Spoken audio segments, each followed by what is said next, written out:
Hey guys, welcome back to another video. So today I'm going to be going over like my best smartphones of 2020, so basically my smartphone awards sort of thing.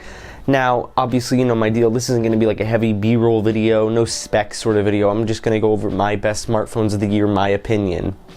So, let's start this off. So, we're going to be going through multiple categories: best value, best camera, best compact smartphone, coolest idea, best battery life, best phone of the year, best foldable, and probably some honorable mentions.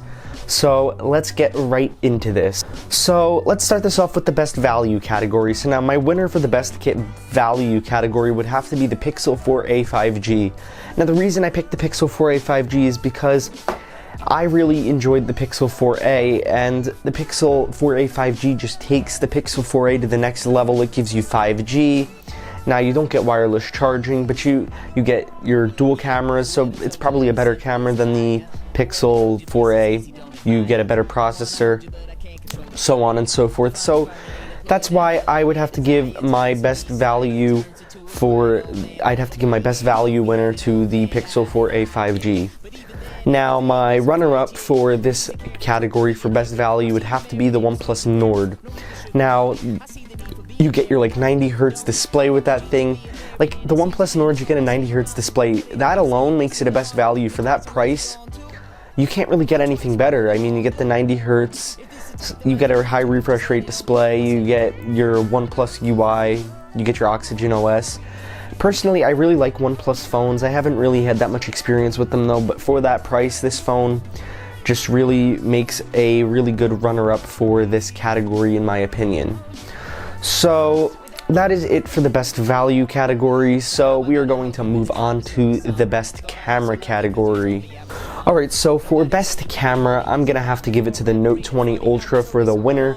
This is because in low light video on the Note 20 Ultra is just insane. Samsung's entire lineup this year is pretty solid. I think Samsung did a really good job this year with their phone lineup, especially that Note 20 Ultra. That Note 20 Ultra is just insane.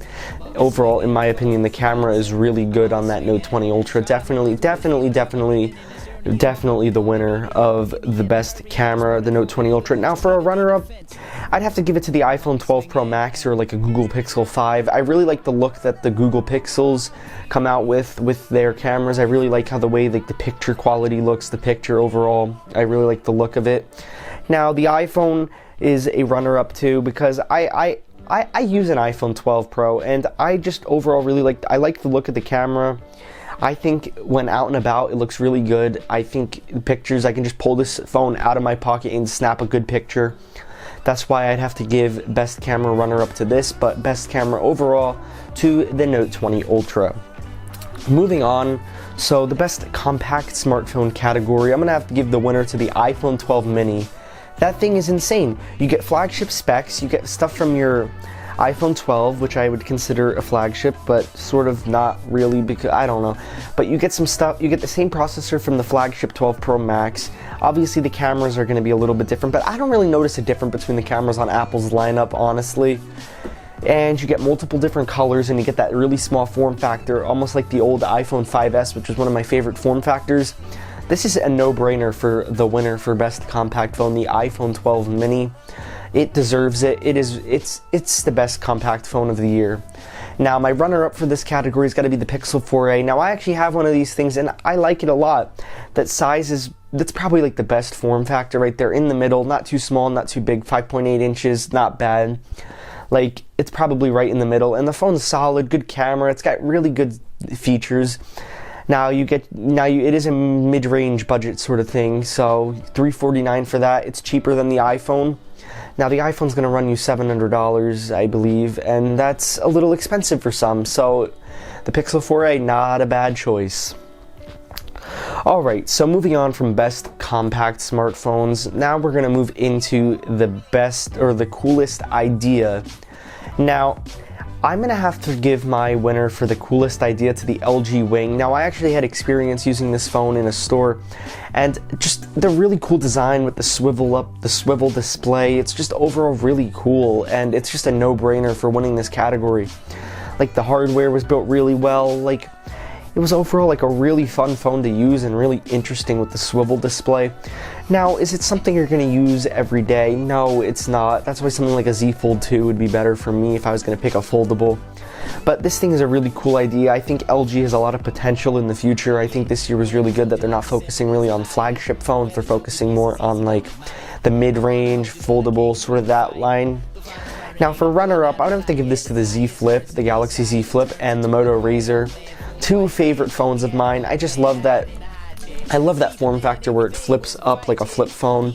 Like that's just really cool in my opinion. Like you're not gonna see that on a lot of phones, and to see like the flip sort of thing, that's really cool. Like a old flip phone sort of thing, that's gonna get a lot of people talking. A lot of people are gonna actually like that sort of thing. Like if you use a flip phone and you want to switch to a smartphone, I mean, yes, you're gonna be paying a premium price for these foldables, so it's not gonna be for everybody.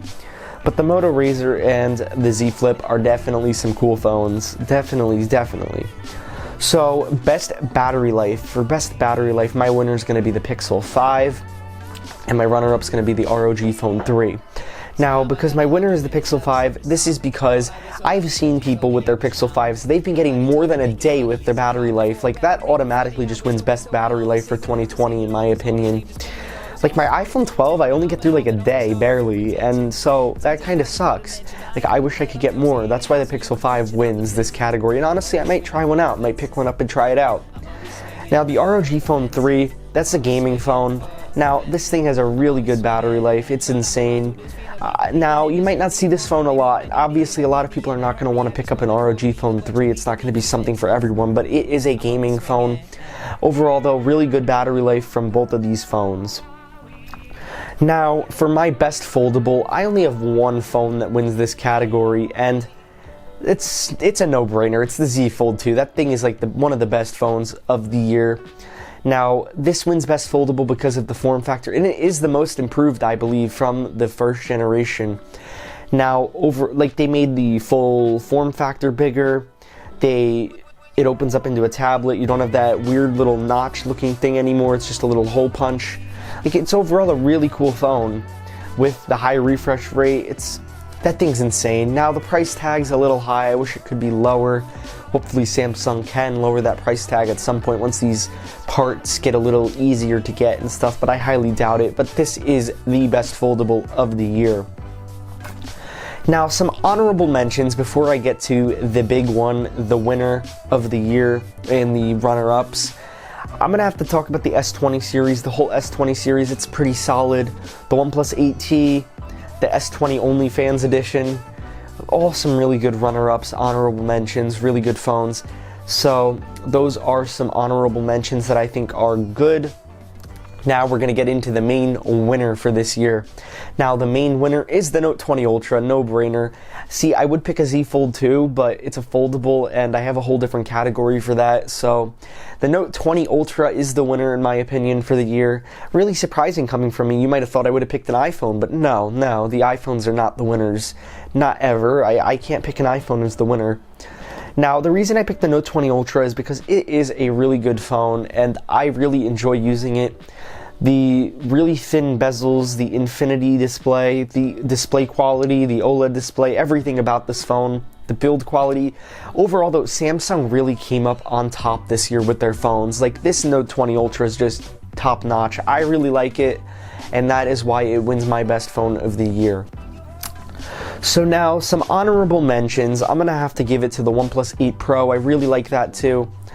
I like the Oxygen OS. The phone runs really well.